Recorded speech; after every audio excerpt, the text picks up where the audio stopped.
Welcome, scholars, to today's fifth grade reading lesson. Let's get started. All right, scholars, before we get started today, let's make sure we have all of our materials ready so we are set up for success.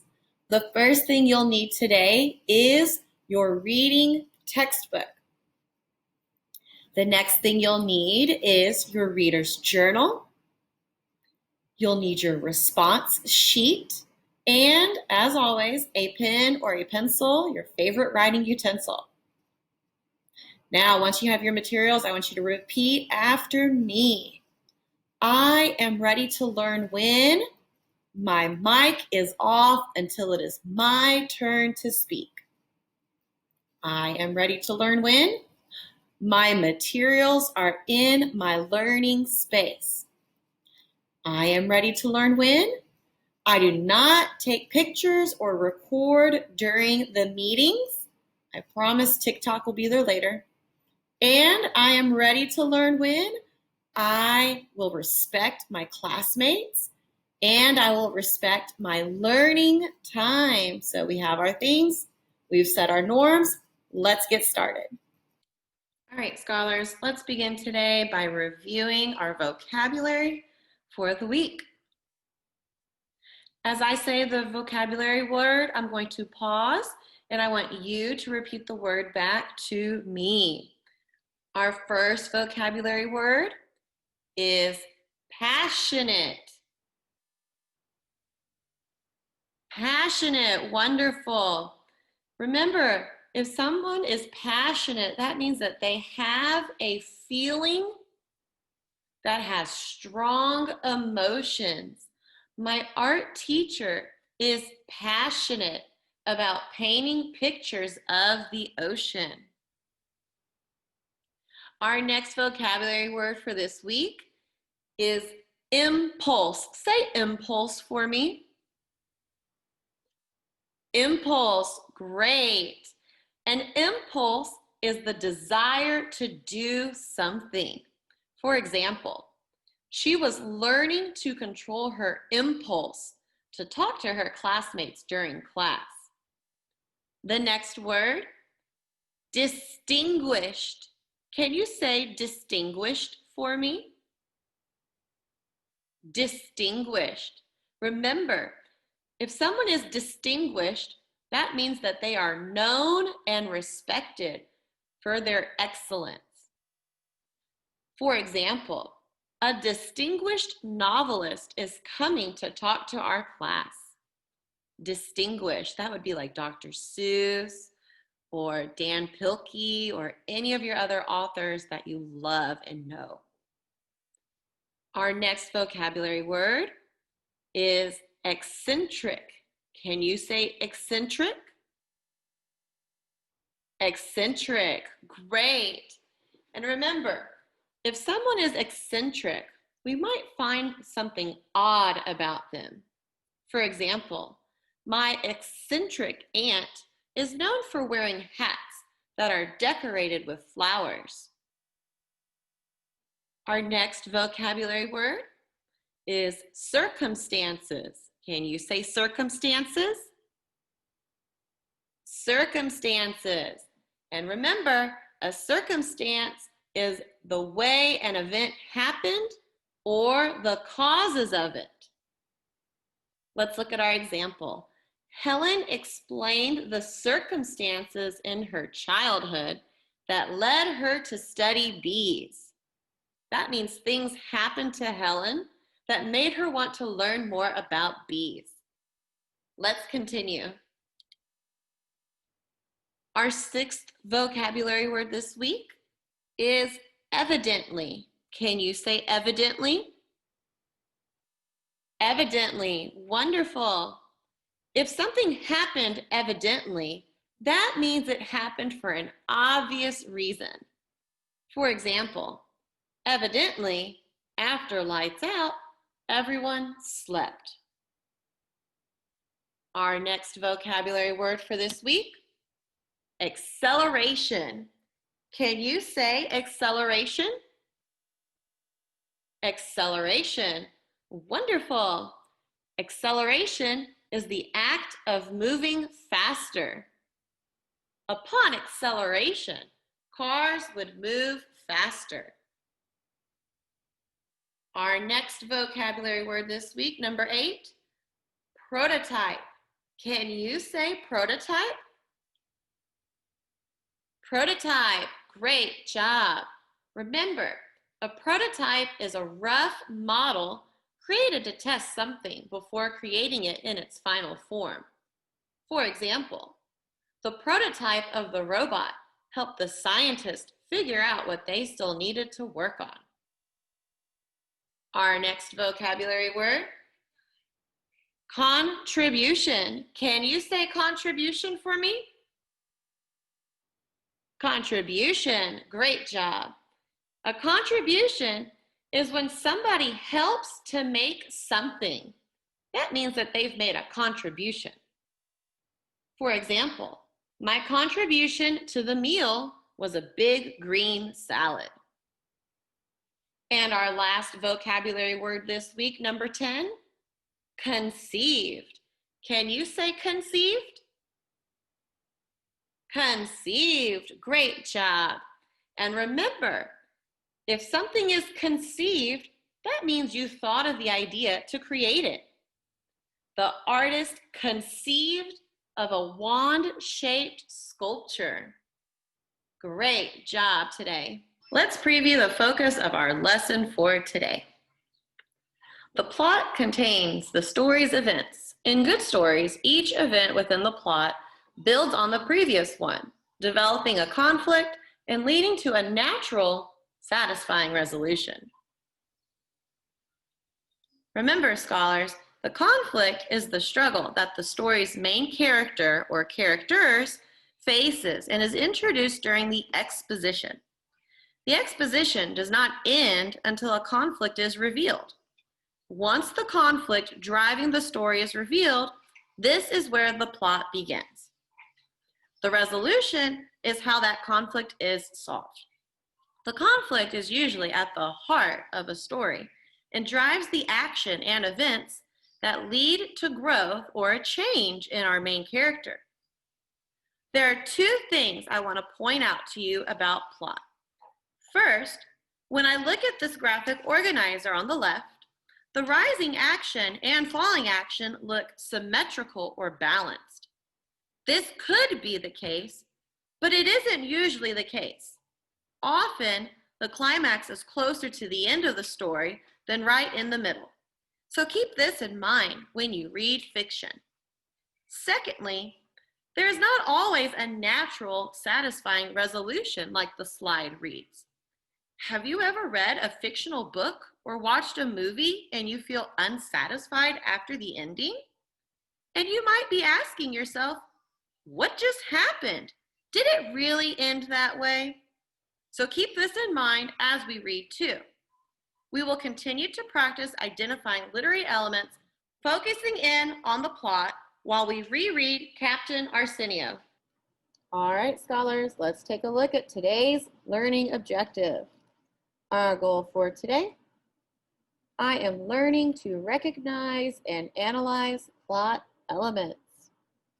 You'll know you can do this when I can identify the plot elements in the text, I can analyze how the plot elements were constructed, and I can explain the role each plot element has in developing the story.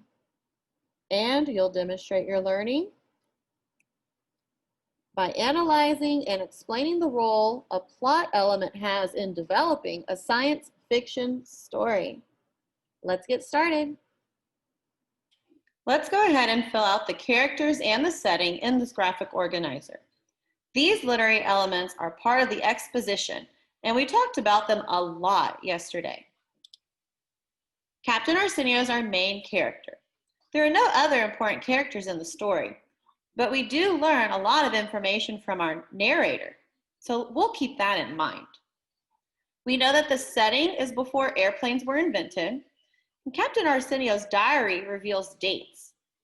His story took place between 1782 and 1789. We don't know much about the setting of the person narrating the story, but the narrator is not part of the plot. We will complete this graphic organizer today as we reread Captain Arsenio. Remember, our learning objective for today is being able to identify plot elements and analyze how they were constructed, as well as explaining the role each plot element has in developing our story. As I think out loud, I want you to listen for the steps that I take and the questions that I ask myself to help me be successful with this. Let's get started. The result of looking up. Flight, one of the most ancient wishes ever known, has inspired hundreds of fantastic creations. From Icarus to the Wright brothers, history has seen thousands of adventurers who have felt the dangerous urge to soar with the birds. This passionate impulse has resulted in many failures. Scientists, philosophers, doctors, and even crazy people all have been pioneers of aviation, and each has made a different contribution, sometimes right, sometimes wrong, to the pursuit of flight. This is the story of one such man. The end and the beginning. Manuel J. Arsenio was a careless cheese master, blacksmith, scuba diver, and ship captain. Though he was given the easiest of missions in each of these careers, he still couldn't complete any of them successfully. This problem may be the reason he left those jobs behind to enter the distinguished pages of aviation history. One day in 1782, Captain Arsenio decided to build the first in a long series of eccentric projects that would change his life. And although he had little knowledge of physics or mechanics and had access only to useless materials, he demonstrated great patience and determination throughout the course of his flight experiments. My days of sailing and scuba diving are over. I retire with grace to begin a new stage in my life that will undoubtedly go down in history. I'm going to achieve what has been humanity's desire for centuries. I will build a flying machine. Captain Arsenio, May 1st, 1782. The discovery. How do we know about Captain Arsenio? His diary was found by chance just 1 year ago, under circumstances to be discussed later. In its 90 pages full of doodles, notes, and technical writings, Arsenio developed 18 different designs for a flying machine, each one original, foolish, and fantastic. Here we explore 3 of the 18 most influential projects that have contributed to modern aviation. Captain Arsenio's diary is the oldest and most precious aviation manuscript ever known, second only to Leonardo da Vinci's.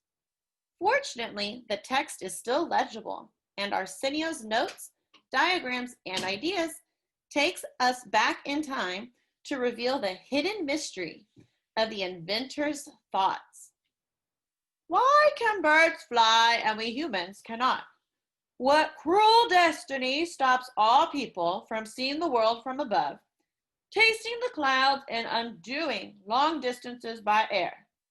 Captain Arsenio, June 7th, 1783.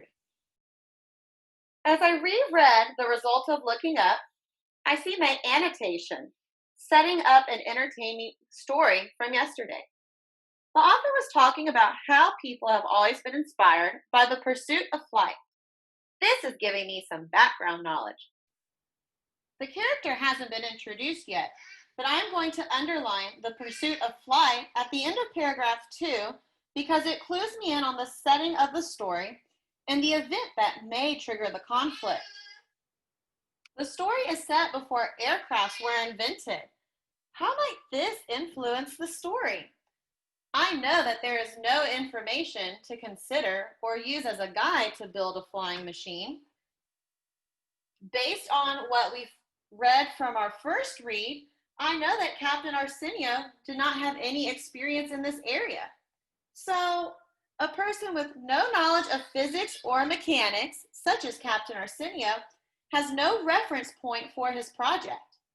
The conflict has not been introduced in the section, but the setting is helping to establish the conflict. As I reread the end and the beginning, I see that our main character, who is also our one and only character, is described in detail. Yesterday, we underlined, in 1782, Captain Arsenio decided to build the first in a long series of eccentric projects that would change his life in paragraph 4, and we labeled it as a key action. This confirms my ideas about the conflict in this story. Captain Arsenio wanted to invent a way to fly, but he doesn't have the knowledge or experience to do so. I remember that the conflict drives the other actions in the story.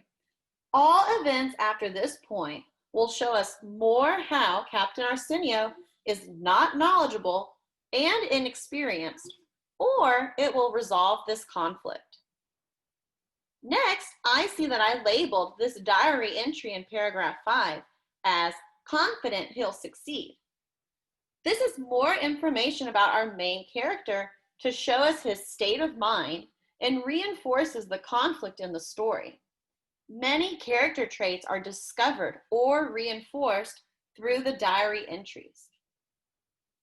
As I reread the discovery, I remember reading, his diary was found by chance just 1 year ago, and I labeled it as a key event. I know that after the conflict is presented, the plot moves into the rising action. Here, however, the narrator steps out of the story to provide some information. So why does the narrator present this section here? This section gives me details that the story doesn't.